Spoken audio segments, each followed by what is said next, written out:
that I know, and also some faces that I don't know, and also not some faces, but we'll talk about that later. So I just want to introduce myself really. For those of you that I haven't met before, I'm Debbie, Deborah, Deb. I respond to most things. As Charmian said, I've been running Platinum now for coming up to 17 years. Obviously, I was about 3 when I started the company. And prior to that, I started life as a legal secretary within a law firm. So I was a PA for a number of years. I then moved into an IT department purely by accident. And I then went through a number of roles from IT trainer through to a management role. And then, as I say, 16 and a half years ago, I set the company up with my business partner, Marion, who I think might even be here somewhere this afternoon. So thank you very much for coming. I also run, as many of you know, because I can see some of those faces there, a legal team leader and managers network. So great to see some of those faces this morning as well. I am going to be sharing some slides with you this afternoon. So bear with me just whilst I share my screen with you and hope that this works properly. So let me just go up to the top of that slide deck, make sure that we've got that running. And you should all hopefully be able to see the slide deck, which has got the introduction on it. Okay, so let's begin the session this afternoon. Just to run you through what today's session will look like. So firstly, to let you know that this section of maintaining visibility has been adapted and taken out of our Out of Sight course. So the Out of Sight course was developed originally in May 2020 as a result. To run you through what today's session. Oh, let's just make sure everybody's got their mute on. So as a result of the COVID-19 pandemic, which at that particular point, I was ever hopeful that by the time we got to November, we would be in a different place to the place we are now. But as we are just moving back into another lockdown, it becomes even more prevalent. It's an interactive session, so most of the sessions, those of you that have attended my sessions before will know that I tend to like the sessions to be interactive.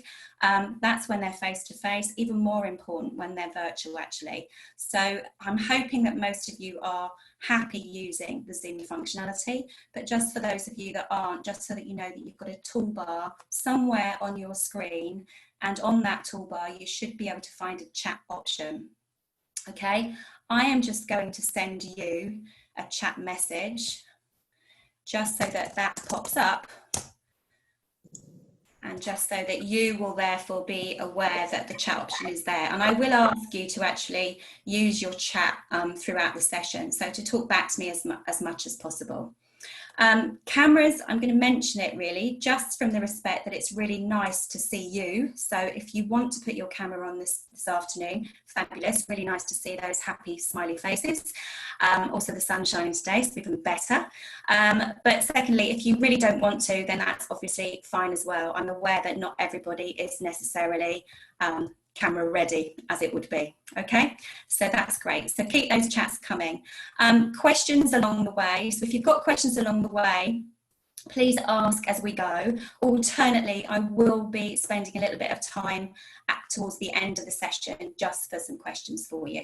So in terms of what we will cover this afternoon, we're going to look at a moment at the importance of visibility, so the why really, the reasons that we need to increase our visibility and maintain visibility. So we will be looking at that.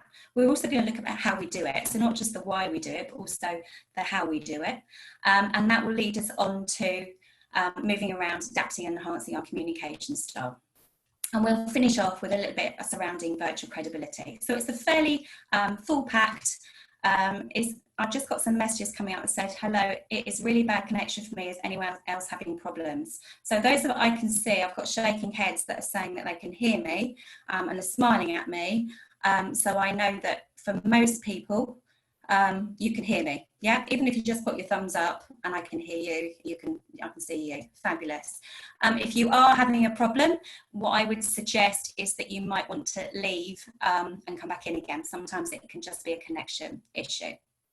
Okay, so that's the main part in terms of what the session will actually look like. What I would like to do is I'd like you just to start thinking about, as we move into another lockdown, you're all obviously back working at home, and I just want your thoughts surrounding what you're liking about remote working, but also what you're not liking, and those can just come out through the chat for me. So just add them on there, people can then see them. And I'll give you some ideas of my own. So, you know, I'm enjoying, I suppose, a much more relaxed lifestyle. I'm not running around like a headless chicken like I normally would be from one train journey or plane journey to the next. I'm loving the fact that I don't have to wear shoes every day. That's a real plus for me. But I'm not loving not seeing people. So as much as I can see your wonderful faces on the screen, it's not quite the same as when I'm sat opposite you or we're having a coffee or whatever. So what we can start to see is as they'll come through on the chat, you can start to see probably some quite, I usually get similarities, enjoying my time at home with the kids, a little bit more of a balance, not liking the isolation and a lack of distinction between home and work, as it were. So it's just to get you thinking about that, just get our headspace in it, and why therefore it becomes even more important when we are working remotely to actually think about our visibility. Okay, so just keep those messages coming through. Okay, feel out of sight, could be out of mind. Absolutely. So Angie's just said, I feel out of sight, could be out of mind, which she's just led me right into that. It's almost like I set her up. Okay, so the course was called Out of Sight, Out of Mind for obvious reasons, because when we're not physically there, if you don't see something or somebody for some time, we've got the potential to forget about it. Not always, but it can be. And as I say, those messages coming through, worrying for the PA role forward, which is why it's even more important that we are increasing our visibility and maintaining it.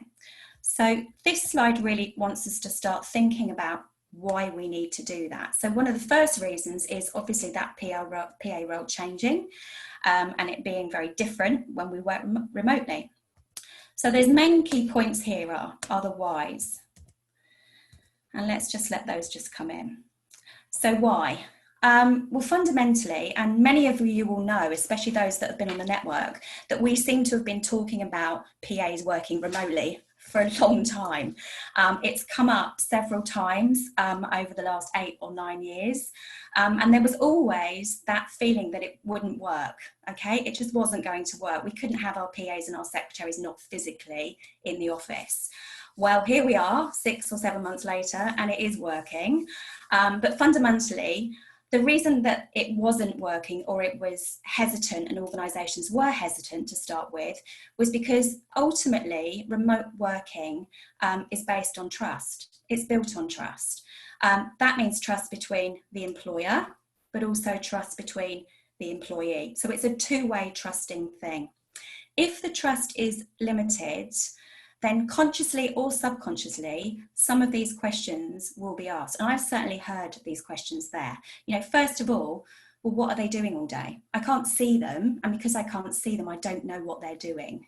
Secondly, why is it taking so long to get my work back? Because I can't see what they're doing, so I don't know that they're doing things for other people or they've got other work on. And thirdly, which I think fundamentally is the most important question for us to think about, is do I really need a secretary or a PA, or is it actually just quicker to do this myself? So 3 questions as PAs and secretaries that we should really be thinking about. The second why is because if we maintain and increase our visibility, we raise our profile. This comes back to the importance of PAs and the PA role.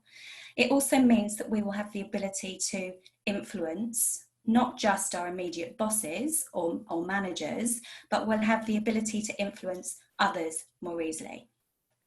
The third point is, if I am visible, then I'm proving my value, which is ultimately the reason I'm employed in the first place, the reason that your organisations are paying for you to be there.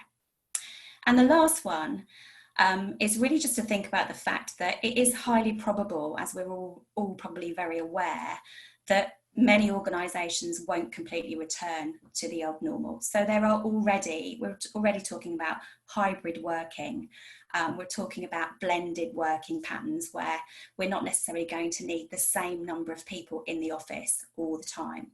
So it will change, this pandemic will change our working lives forevermore. Not necessarily a bad thing, and as we can see from some of the comments that are coming through, there's lots of you that would probably like some kind of blend or some kind of hybrid form in terms of working as we go forward. So those are the reasons why, and we always need to understand the whys so that we can understand the reason for doing it, and in other words, what's in it for you. So why should I be thinking about this? So the second column is the how. So let's just pull these in. So how do we actually do this? Well, surprise, surprise, it all really comes down to communication. If we're going to maintain visibility or increase visibility, then we need to ensure that we are communicating, and communicating. And often when I'm running communication sessions, people say, oh, yeah, I'm really good at communication. Yeah, but really, are you? Because communication when I'm working remotely is a whole different ballgame. So we need to think about communicating in the right way and at the right time. So really important that we're doing it in the right way and at the right time. And we're going to come back to that in a moment. Secondly, it's about strengthening good relationships. So we need to ensure that we are maximising our relationships. We strengthen the ones that are already good, but we work on the ones that aren't as good, but we're also building new relationships. Remember, I already said the key to remote working is trust. It's the absolute key. Thirdly, and this for many secretaries and PAs, you're already feeling uncomfortable, some of you, I know you are, this is about blowing your own trumpet. Now, there's two schools of thought here. There's blowing your own trumpet for those that are really good at it and really out there with their jazz hands. And then there's the majority of the PAs and secretaries I work with that are a little bit uncomfortable selling themselves. Ultimately, as secretaries and PAs, you need to sell your service and your value. So we're going to talk about how you do that in a subtle way. Okay, it's almost a drip feed. So you don't have to get out there with the PowerPoint presentations and the jazz hands. We're going to talk about how we do it in a subtle way. Fourth option, you need to speak up. So this is about sharing thoughts, knowledge, wants, needs, desires, your ideas about how this can work moving forward. And our final point there is about getting involved. So this is about participating in learning opportunities, team events, company-wide initiatives, discovering what else you can get involved in so that your name, your profile is raised. So that's the why and that's the how. So we're going to take the how and we're going to expand on that how. As I say, anybody that's got questions along the way, please feel free just to drop something in the chat. I am keeping an eye on it. Okay, so we move on to communication. And as I said, it's all about communication, the right time, the right place, the right way. And this really is just something to think about. So what I want us to look at here is a model, which is a fairly well-known model when it comes to any form of communication. And this particular work was theorised and practised by a gentleman called Albert Mehrabian in the 1960s. And the work that he did was based on face-to-face communication.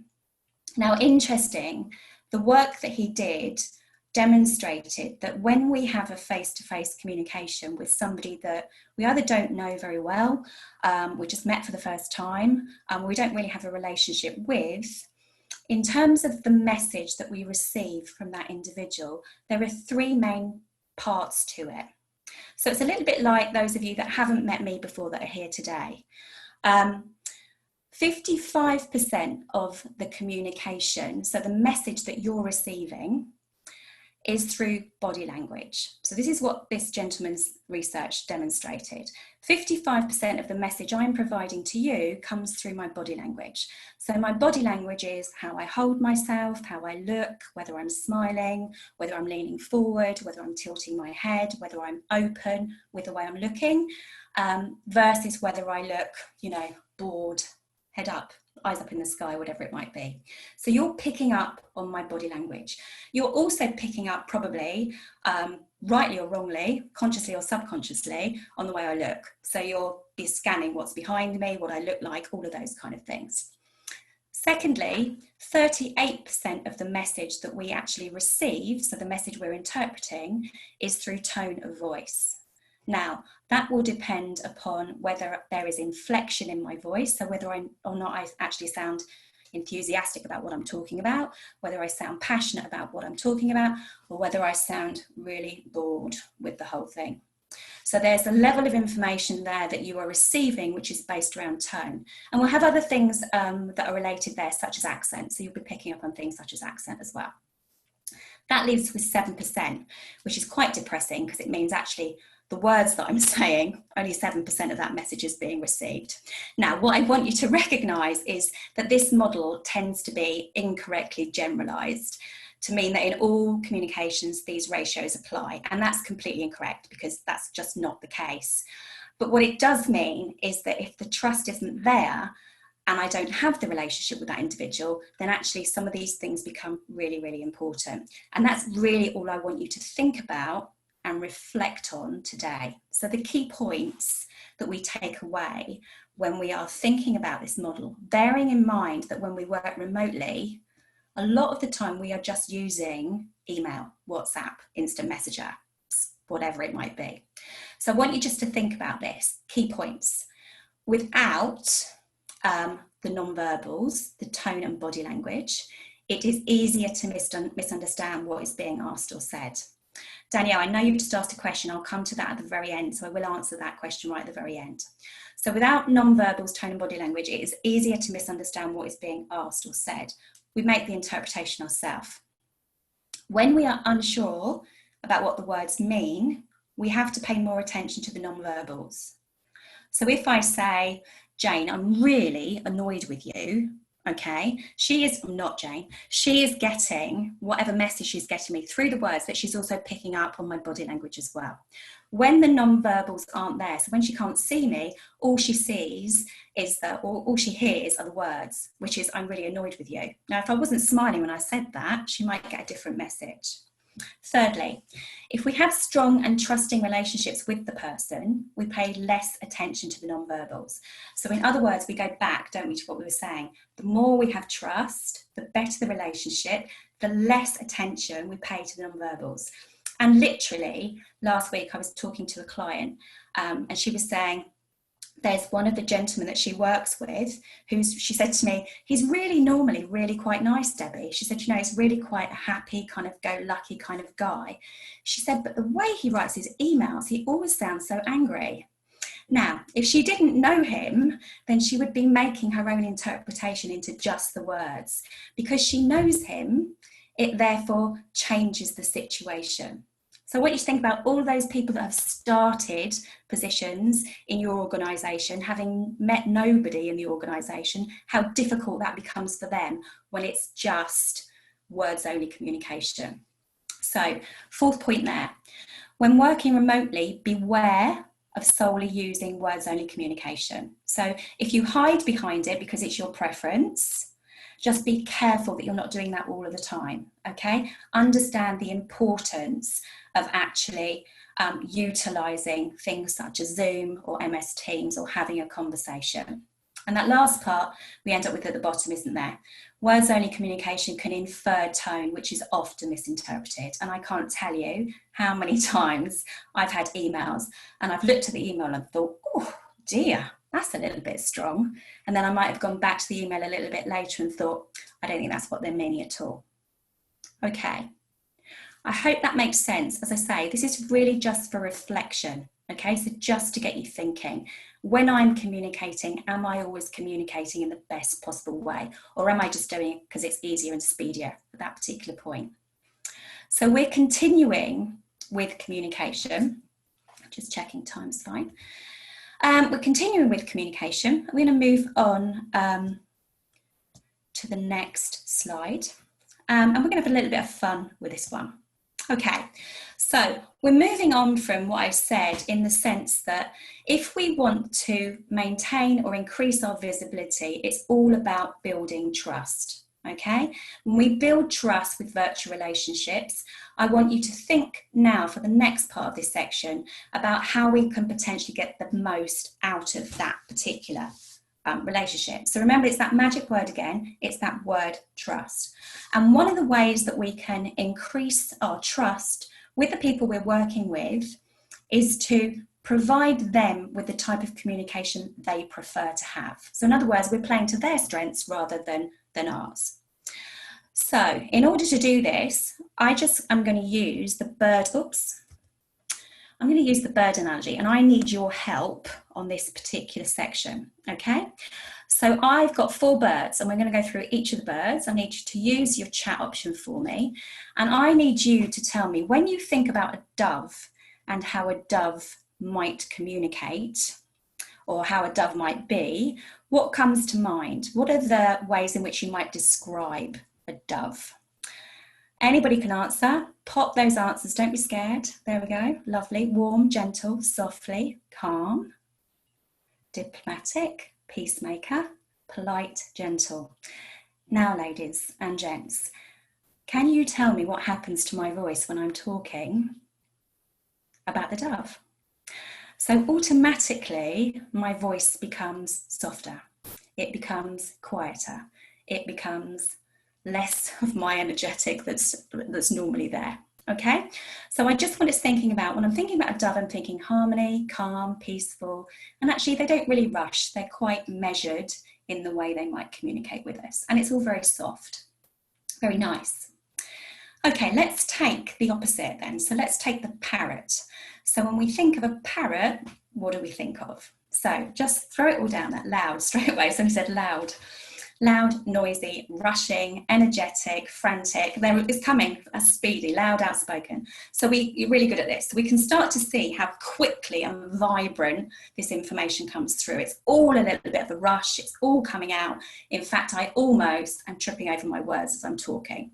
And it's louder. So there's an increase in my tone. The third one then is my owl. So when I think of an owl, what do I think of?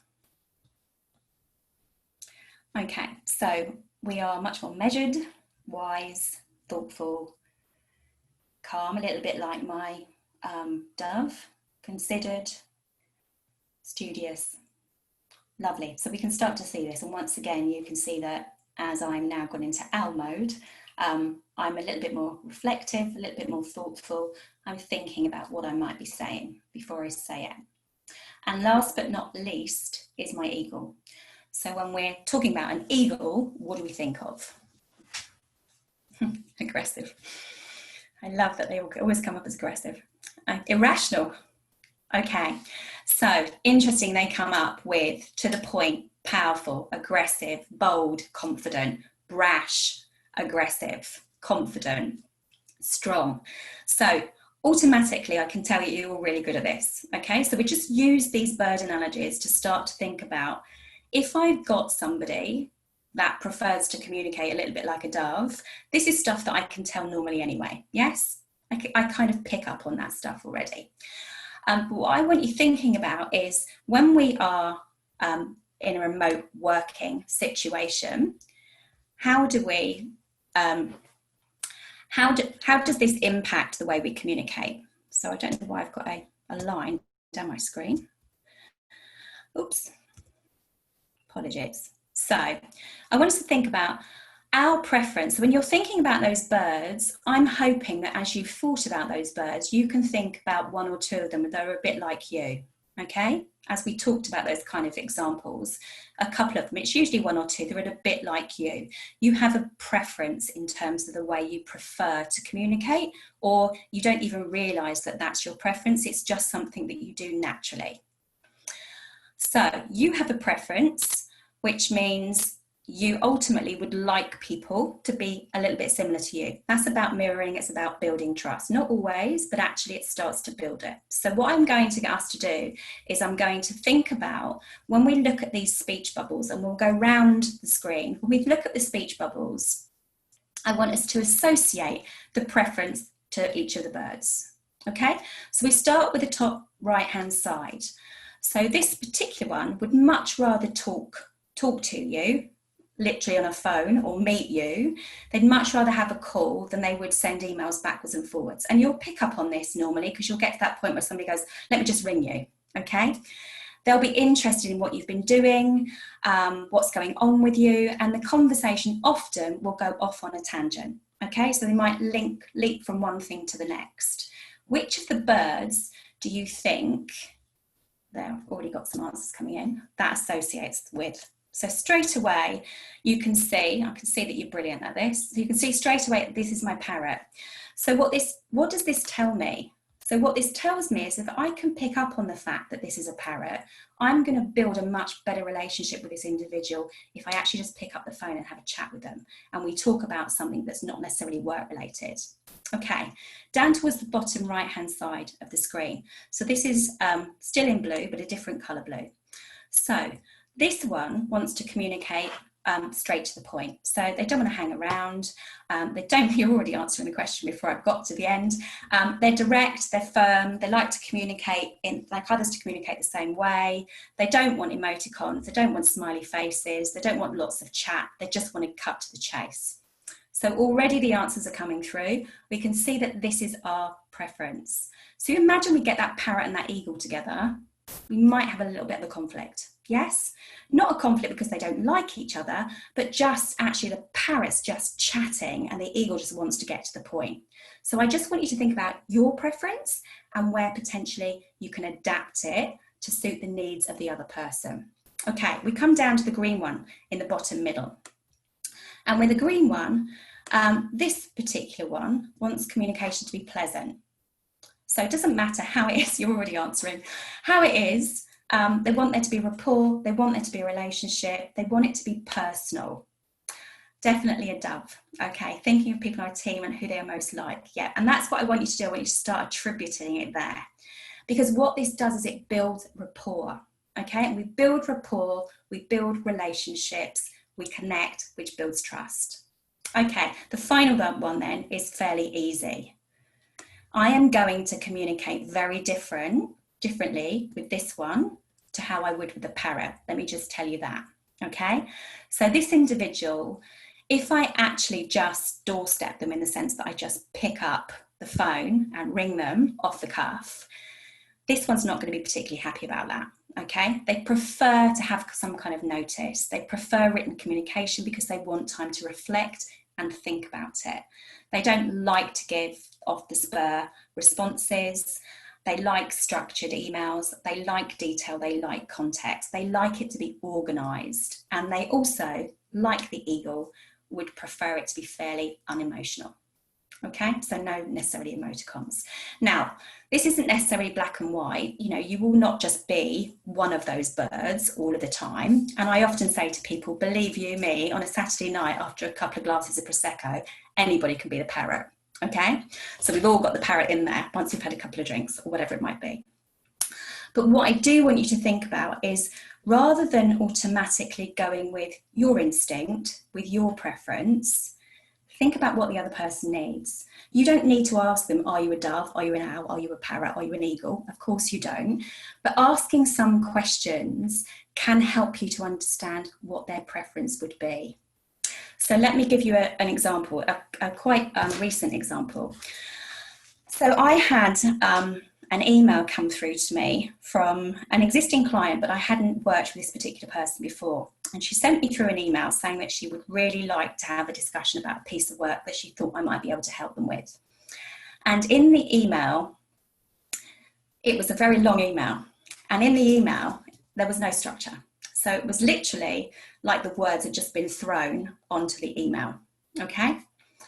So I'm kind of getting an instinct, okay, as to where I think this might. Is this person likely to be an owl? No. Great. Tara said no. No, they're not likely to be an owl. There was no structure. There was no context. It was just words thrown onto the page. So I'm already, Fiona's there, I'm already getting an instinct to kind of feeling that I might be dealing with a parrot. I don't know because I've never met the lady before, but I'm kind of getting that feeling. So I, in my, you know, I'm a bit of a blend of birds, a bit of an aviary really. In my response, I said, I've just got a few questions. Could you respond to these questions? And I'm imagining you'd like to set up a Zoom call. Okay, of course she wanted to set up a Zoom call, and she then gave me another email which was about this long again, and lots and lots and lots of information, but no real context. So I'm pretty sure now that I've got a parrot. Okay, that's who I'm dealing with.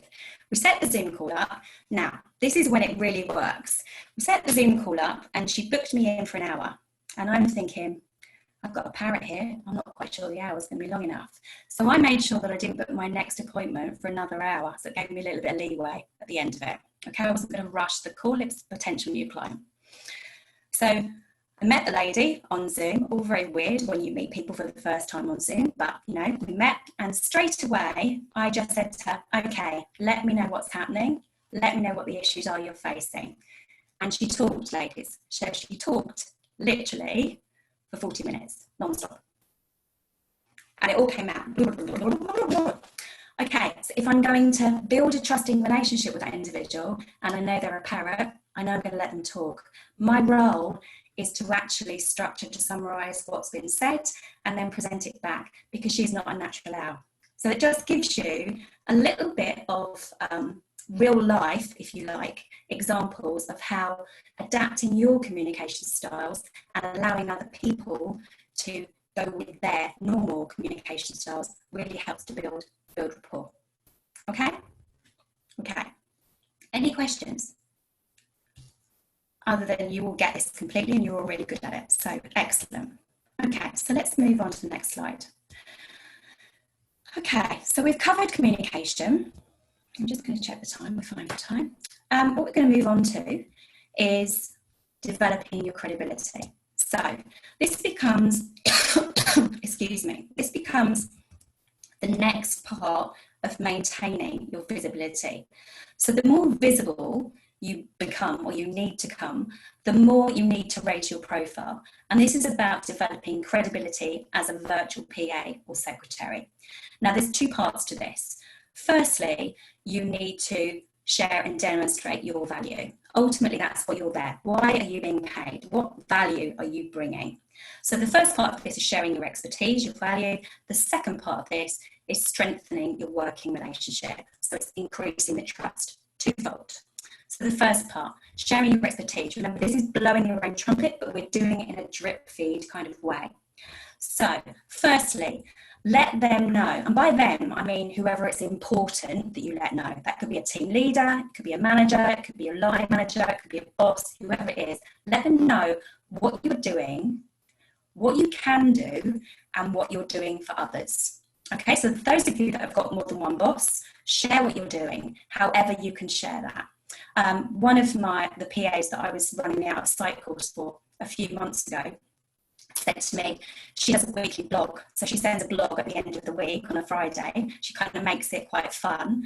And all she does is she really shares what she's been doing through the week, which helps some of her other bosses or her other line managers know what she's doing, but also what she can do. Secondly, ask them what they're doing and identify what you can take from them. So this is about asking questions, pulling the information from them, and then identifying the bits that you can take. Now, some PAs and secretaries really struggle with this because I'll hear them say to me, oh yeah, but they've said it's fine, they can get on and do that, they want to do it. But what I want to ask you is, are you highlighting your value? So they have got their own job. The job that they do is their expertise. They shouldn't be doing your job because that's your expertise. So highlight your value. Let them know that if you do that task for them, it will get done much more quickly, much more efficiently, and much more expertly than if they do it. Okay? And you do that obviously in a nice way. Okay.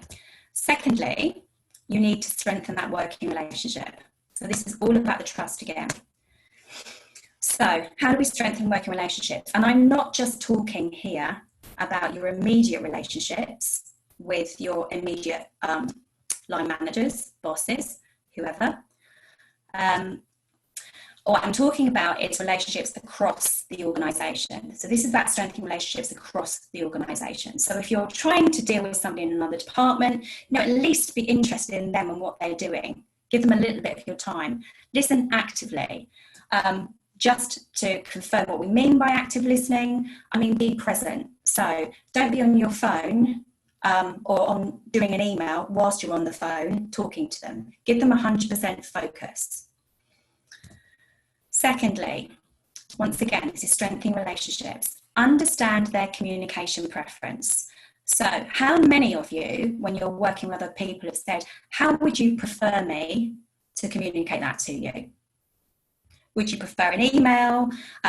Leslie's just put her hand up. Good, Leslie. Would you prefer an email? Would you prefer that I phone you? Would it work if I WhatsApp you? Do we need to Zoom? So how, when, and how often? How do you want it? When do you want it? And more importantly, how often? Okay? Some of the people that you're working with and for, will want really regular updates. Others might want to hear from you once a week. Okay, so ask them. Don't just assume. Third point, find common ground and shared experiences.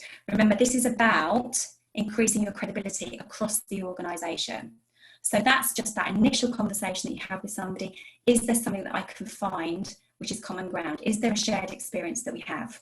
I had a gentleman on a course a couple of weeks ago. We were chatting just at the very beginning of the session, and I said, where have you worked before? And he said, I've worked at 5 or 6 other law firms. And he named them. And I said, yeah, I know so-and-so at that law firm and so-and-so at that law firm. Immediately we've connected, we've got something that we can share, something that's in common. So think about that. Fourthly, demonstrate reliability and honesty. Now, reliability means when I think of this person, which is you, do I always know I can rely on them to do what they said they'll do? So am I always reliable? The second part about honesty is even more important. So this is all about managing those expectations. So I'm reliable because you can rely on me to do what I've said I'll do, but you can also rely on my honesty to let you know when I can't achieve something in the timeline you're expecting, or when it's going to take me longer, or when I don't have access to that straight away, but I've got to find it from somebody else. So demonstrate reliability and honesty. It becomes part of your profile. It becomes part of your brand, if you like. And the third, or the final one there, is fairly straightforward and fairly similar. It would seem to be, make their day easier. And that doesn't really matter who I am dealing with. When I write that email, have I actually made their day easier by what I've done, or have I actually made it harder? So have I made them do more work than they needed to, or have I actually helped them with what they're doing? Okay, so I'm hoping that's all making sense. 1:15 already, so I'm going to crack on. So we leave you, ladies, with the last final things here, and I apologise because as I say, there's a blue line down my screen and I'm not quite sure how it got there, but hey. So the final things here really are hints and tips for maintaining visibility. And top of that list there is really about being seen. Now, this is because, and I'm still finding this quite fascinating really, I've been running a lot of virtual courses over the last few months, and lots of people don't like to be seen. And some people will be quite honest and they'll say, I'm not camera ready today, Debbie, I don't fancy it, or they just don't want to be on camera, they don't like the idea of being on camera. So I think you've got to recognise that it's not always about what you want. So sometimes it's about what the other person wants. So I want you thinking about actually the importance of sometimes being seen and making yourself physically visible, okay? Because now it's a lot easier for me to build rapport with you when I can see you than when I can't. It's a lot easier for me to understand whether you are understanding what I'm saying than when I can't see you. Secondly, we already talked about this one, participate. So learning opportunities, team company events, whatever they might be, what can I get involved in? What can I participate with? The third part here is the bit that I'm hopeful that people are doing and were doing and continue to do, and probably even more important now that we go into another lockdown. You know, this is really tough. We all thought that we were coming out the other side, and now we've gone bang back into it again. So this is the soft touches. This is the, if I'm a natural eagle, I'll focus straight away on the work. But if you are a natural eagle, then just, and an owl sometimes, then just stop and think about the fact that actually I might just need to ask that person how they're doing, if they're okay, how their day's been. Okay, so it's those soft touches when I actually connect with people, not because I need something from them, just because I thought it might be nice to actually stop for 5 minutes and have a coffee over a Zoom or whatever it might be. Fourth, manage expectations. So be clear in your communication, provide regular updates so that people know where you're at. So they're not sitting there wondering. If they're sitting there wondering, you are not maintaining your visibility. Fifth one on here, volunteer to sit in. So are there meetings you can join? Can you sit and take notes for the meeting for that individual? Would it help you have an understanding, a fuller understanding of what's going on for that particular case, for that particular client? Would it help if you actually sat in, or could you actually take the meeting over for them? And the final one there is about sharing your team and yours and your team's capabilities and achievements. So that's where we end, or come towards the end of the session. And I suppose the biggest thing here is about recognising it's fine to share this information. It's fine for me to run a session like this, but ultimately I can't do it for you. So I can share the ideas, I can share some of the thought processes, I can make it enjoyable, she says, hopefully, but ultimately nobody else will do it for you. So this is where that magic word proactivity comes in. Okay, and I'm still having conversations with people about what that word actually means. Proactivity means you do something. Okay, you don't sit there and wait for somebody to do it for you. You do something. Now, at the moment, I think it's really, and you're probably feeling it as well. I realised actually yesterday I couldn't understand why I was so tired, because I'm sleeping really well. I'm getting lots of rest. But what I've realised is actually I've dipped in the change curve again. So I've once again got to that point where I thought that everything was quite normal, and now the rug's been pulled from beneath our feet again and we end up in another lockdown. So that's where some of my lethargies come from. So with that lethargy, with that constant strive to be self-motivated, maintaining your visibility, it can be quite difficult to do. You know, you can kind of get up in the morning and think, really, do I have to? It's so much easier when I'm in the office. I don't have to think about maintaining my visibility. So I want to make it as easy as possible as we finish the session this afternoon. So the key really is to think about what you can or would like to enhance or change, whilst also remembering to be realistic with about the targets that you set yourself. So it's about taking one step at a time, and you use the traffic light system to help you prioritise these. So I've given you an idea, and I use this quite a lot: a stop, start and a continue. The examples towards the bottom of that screen are just there as examples for you, but it helps you think. And you don't even need to do a stop, start and continue. You could just do a start or a stop. So in terms of how you are increasing or maintaining your visibility, what do you need to stop doing? What can you start doing? And what can you continue doing?